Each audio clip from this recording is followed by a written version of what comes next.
출애굽기 29장은 제사장 위임식의 순서와 절차와 제사에 대해서 나오고 있습니다.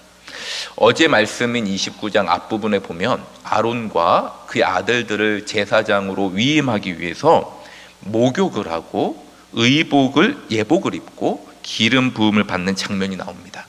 그리고 어제 10절부터 오늘 28절까지 말씀 보면 이 제사장 위임식을 위해 다양한 제사들이 나오는데요, 바로 속죄제, 번제, 요제들을 드리고 있습니다. 뿐만 아니라 이 제사장 위임식에 또 드리는 제물들이 다양합니다. 어린 숫소 하나를 잡아야 되고요, 흠없는 순양 2마리를 잡아야 되고, 무교병과 무교과자와 무교전병을 준비해야 합니다. 그리고 이러한 위임식은 7일 동안 진행이 되고, 이 기간 동안 7일 내내 하루마다 숫송아지 1마리를 속죄 제물로 드려야 합니다. 여러분, 제가 잠시만 말씀을 드려도 제사장으로 세우는 이 위임식의 절차가 굉장히 복잡하고 까다롭습니다. 제가 보고 읽어도 한참 걸릴 정도입니다.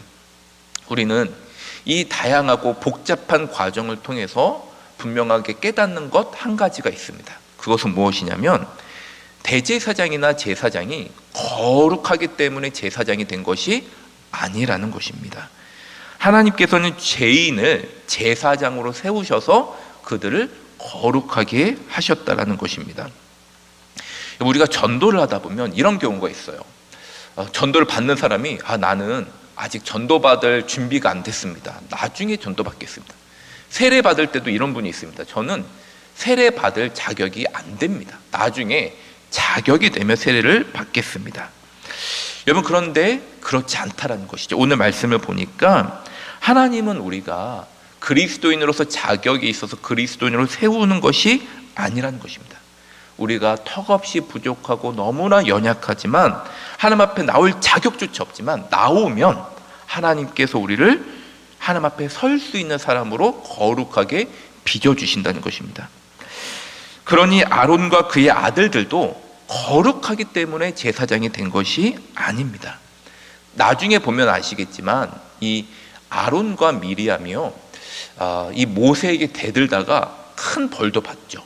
특히 미리암은 이 나병에도 걸리게 됩니다. 그리고 오늘 이 아론의 4아들도 같이 제사장 위임을 받는데, 이들 중에서 2명은 하나님 앞에 마땅히 드려야 될 제단의 불을 엉뚱한 것을 드리다가 벌을 받아 죽기까지 합니다.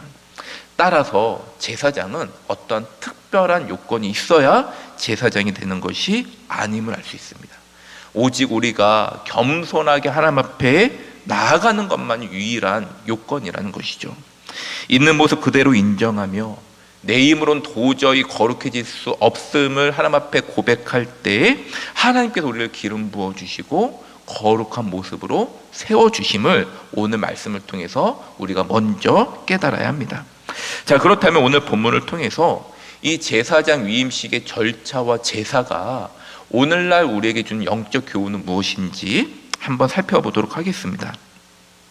먼저 19절부터 28절 말씀을 보시면 이 부분은 제사장 위임식 가운데 이 제사 중에서도 화목제에 대해서 말씀합니다.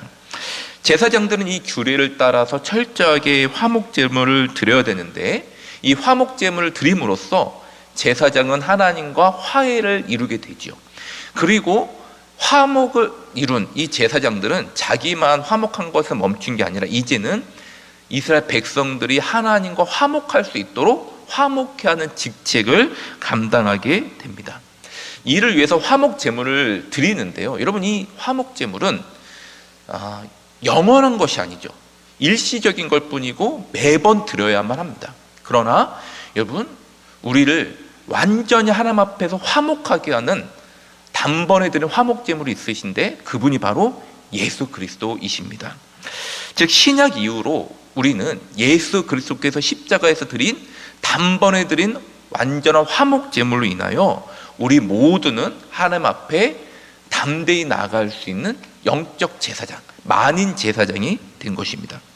그러므로 여러분, 오늘날 제사장이라 할 수 있는 우리 성도들의 역할이 무엇입니까?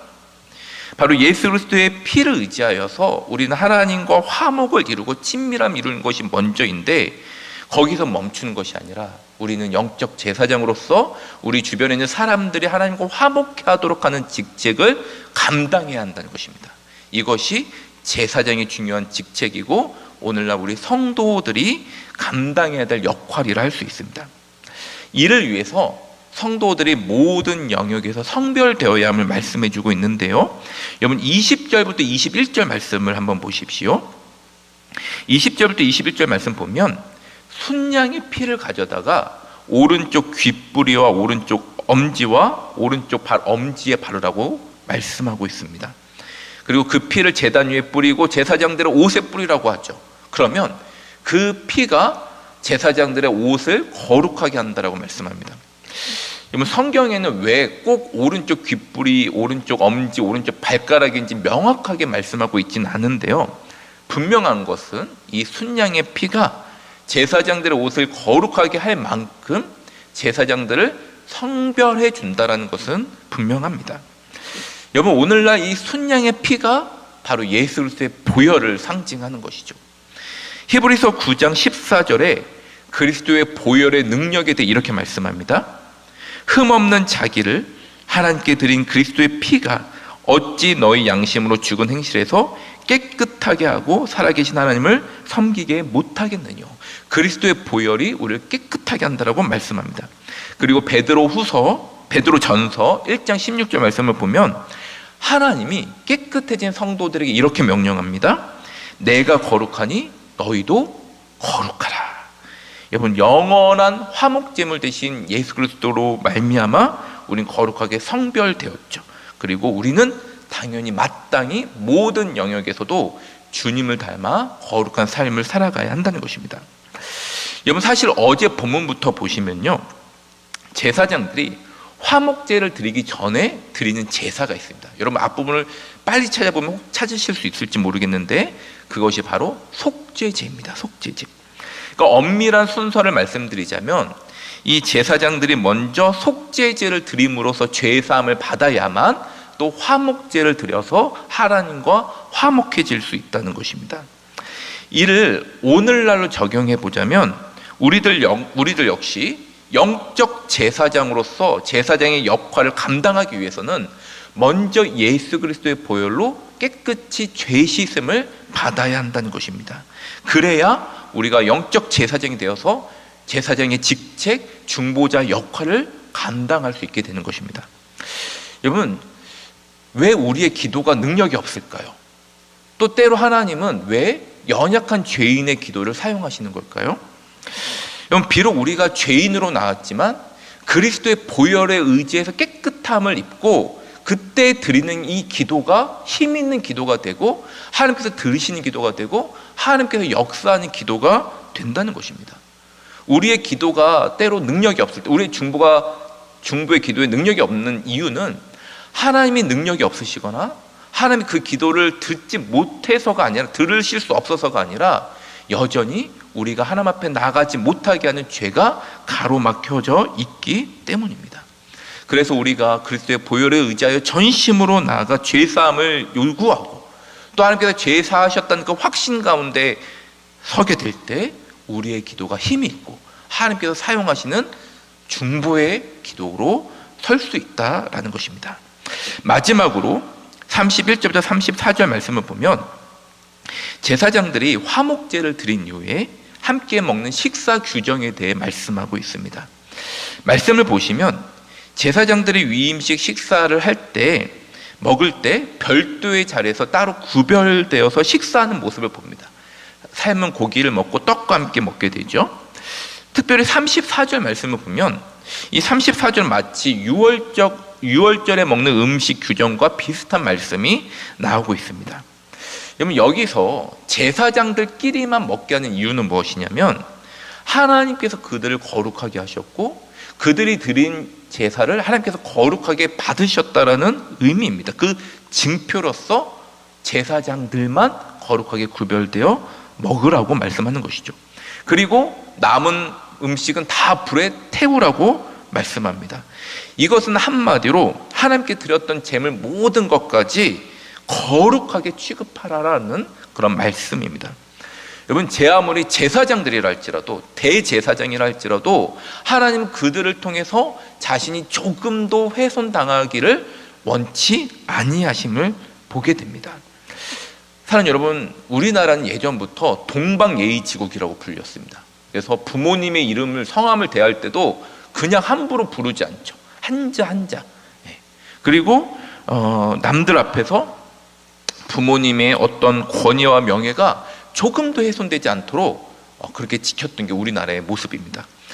여러분, 하물며 만왕의 왕이시고 천지창조하신 창조주 하나님을 우리가 그 하나님의 이름이 조금도 훼손되지 않도록 언제나 하나님의 이름을 거룩하게 우리 높여드려야 된다는 것이죠. 우리가 어디에서 무엇을 하든지 언제든지 하나님의 이름을 높여드려야 됩니다. 그렇다면 우리가 어떻게 하는 것이 하나님의 이름을 거룩하게 하는 것일까요? 여러분, 베드로전서 1장 15절은 이렇게 말씀하십니다. 오직 너희를 부르신 거룩한 자처럼 너희도 모든 행실에 거룩한 자가 되라. 여러분, 무슨 말씀입니까? 우리가 거룩한 행실을 통해서 하나님의 거룩함을 드러낼 수 있다는 것입니다. 이 말은 우리가 행위로서 거룩해져야 된다는 것이 아니라 그리스도의 보혈로 이미 거룩해진 하나님의 백성이 되었기 때문에 마땅히 예수 그리스도를 닮은 거룩한 행실이 증거로 나타나야 된다는 것입니다. 예수님께서 이 땅에서 보여주신 이웃을 사랑하는 모습, 겸손한 모습, 연약한 자를 돌보는 모습, 그들의 친구가 되어주는 모습을 통해서 세상은 하나님의 거룩함을 보게 된다는 것입니다. 여러분, 이제 말씀을 맺겠습니다. 오늘 제사장 위임식 말씀을 통해 한 사람이 거룩한 모습을 이루기까지 얼마나 복잡하고 철저한 이 규례를 지켜야 되는지, 과정을 지켜야 되는지 자세히 말씀하고 있습니다.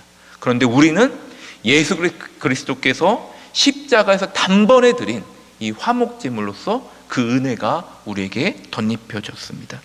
이제 우리는 거룩하게 구별된 하나님의 백성이 되었고, 그러므로 마땅히 하나님의 이름을 높여드리는 거룩한 삶을 살아야 합니다.